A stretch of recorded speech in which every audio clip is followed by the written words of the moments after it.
दोस्तों, ये कहानी है एक साधु और एक कवारी लड़की की। ये एक खौफनाक जंगल की दास्तान है जहां एक बूढ़ा साधु अपनी झोंपड़ी में रहता था। इस कहानी की असल शुरुआत तब हुई जब एक रात शदीद तूफानी बारिश हो रही थी।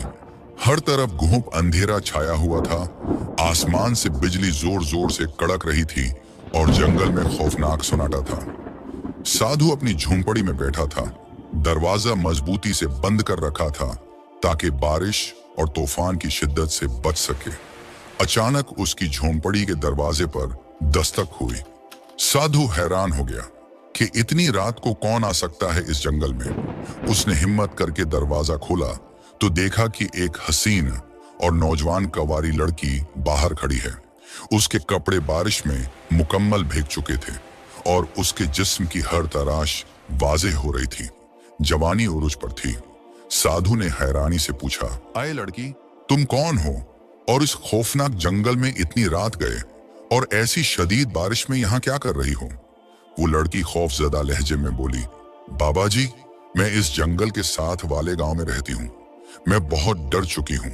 फिर वो कपकपाते लहजे में कहने लगी, मेरे पीछे कुछ लोग पड़े हैं, वो मुझे मारना चाहते हैं। बराहे करम मुझे बचा लीजिए। साधु ने लड़की को फौरन अंदर बैठाया और तसल्ली दी। फिर बूढ़े बाबा ने इस कुंवारी लड़की से इसकी पूरी कहानी पूछी। लड़की ने कांपते हुए जवाब दिया, मैं गांव के राजा की बेटी हूं। माँ बाप इस दुनिया से जा चुके हैं। जब से मेरे माँ बाप इस दुनिया से गए हैं तब से ये लोग मेरी खूबसूरती पर मरते हैं। ये लोग मुझे पकड़कर मेरी इज्जत लूटना चाहते हैं, मेरे जिस्म को नापाक करना चाहते हैं। मैं अपनी इज्जत बचाकर आपके पास भाग आई हूं। बूढ़ा साधु लड़की की बातें बड़े गौर से सुन रहा था। वो सोचने लगा, ये लड़की कोई और राज भी छुपा रही है। इसके आने के पीछे कोई और मकसद तो नहीं है। साधु और वो कवारी लड़की झोंपड़ी के अंदर बैठे थे। एक कोने में दिया जल रहा था जिसकी मध्यम सी रोशनी थी। बाहर तेज बारिश और तूफान था। हर तरफ अंधेरा ही अंधेरा था। बूढ़ा साधु सालों से तन्हा रह रहा था, मगर आज उसकी झोंपड़ी में इंतहा की हसीनो जमील लड़की मौजूद थी। वो साधु लड़की के भीगे हुए लिबास को देखता है और दिल ही दिल में खुश होने लगता है, मगर साथ ही खुद को रोकने की भी कोशिश कर रहा था कि कहीं किसी मुसीबत में न फंस जाए। ये सब ख्यालात उसके जहन में चल रहे थे कि अचानक वो कुंवारी लड़की बोली, ए बाबा, मैं बहुत खौफजदा हूं। क्या आज की रात आप मुझे अपनी झोंपड़ी में पनाह देंगे?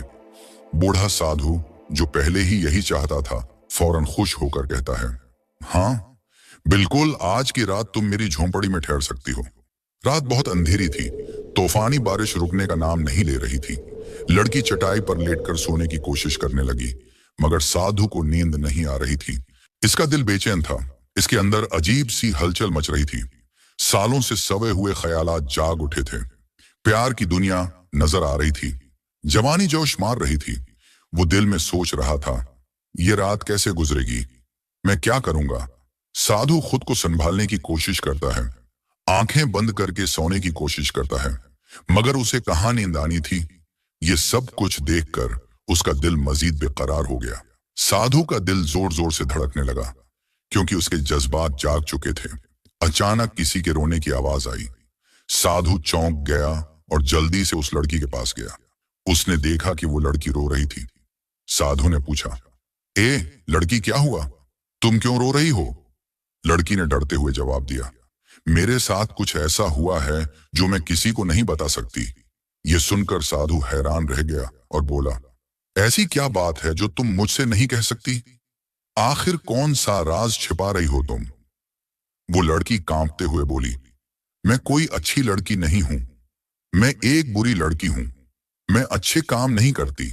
मैं बहुत प्यासी हूं। फिर उसने एक ऐसी बात कही कि साधु का खून ही खुशक हो गया।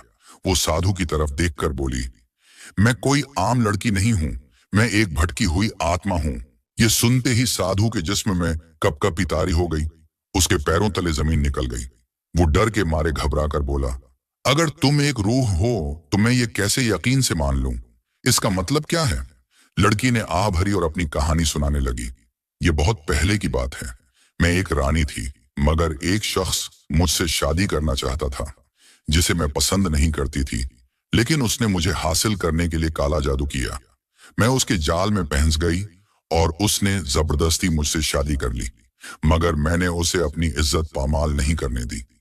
मैंने उसे शादी की पहली रात अपने करीब नहीं आने दिया। इस पर वो गुस्से में आ गया और मुझे मारने लगा। जब वो मुझे कत्ल कर रहा था तो उसने कहा था कि मेरी रूह तब तक आजाद नहीं होगी जब तक मैं किसी नेक और अच्छे इंसान या साधु के साथ हम बिस्तर ना हो जाऊं। ये सुनते ही साधु कांपने लगा। वो लड़की उसका हाथ थाम कर बोली, मैं झूठ नहीं बोल रही। अगर तुम आज रात मेरे साथ न सोए तो मैं हमेशा के लिए इस जंगल में भटकती रहूंगी और मेरी आत्मा कभी सुकून नहीं आएगा। साधु का दिल जोर जोर से धड़कने लगा। लड़की अपने नर्म हाथों से उसके जिस्म को छू रही थी, मगर वो परेशानी में था। इतने में बाहर से किसी की भयानक आवाज आई।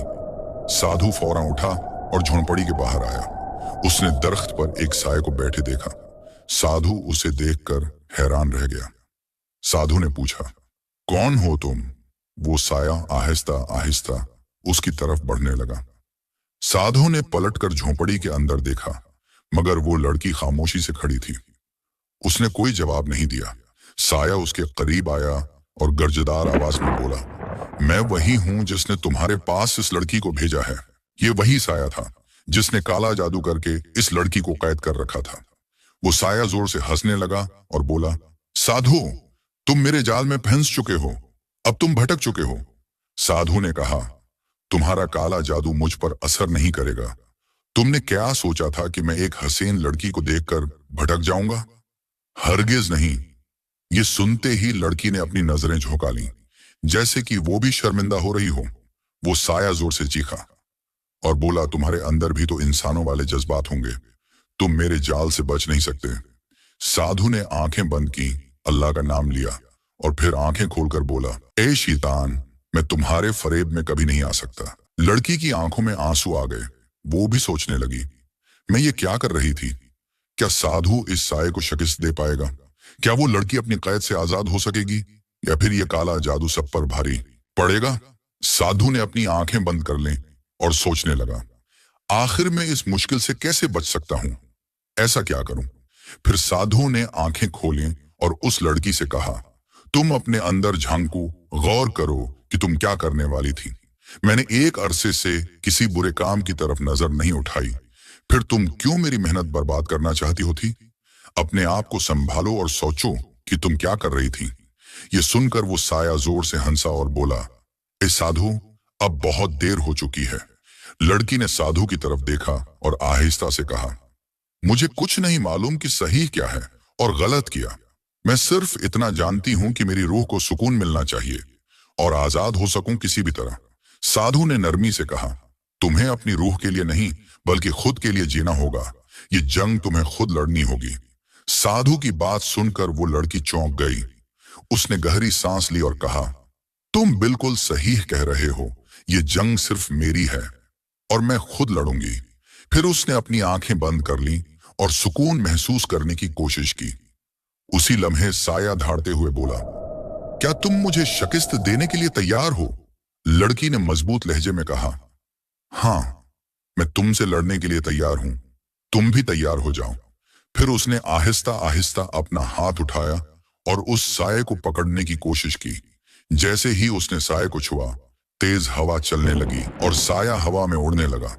वो साया खुद को बचाने के लिए तड़पने लगा, मगर अब उसका बचना नामुमकिन था। लड़की ने हिम्मत से उस साये को नेस्तो नाबूद कर दिया। जब सब कुछ खत्म गया तो उसने आहिस्ता से अपनी आंखें खोली और अपने सामने साधु को पाया। उसकी आंखों में शर्मिंदगी थी और उसे एहसास हो गया था कि मैं अच्छा नहीं कर रही थी। वो साधु के कदमों में गिर पड़ी और बोली,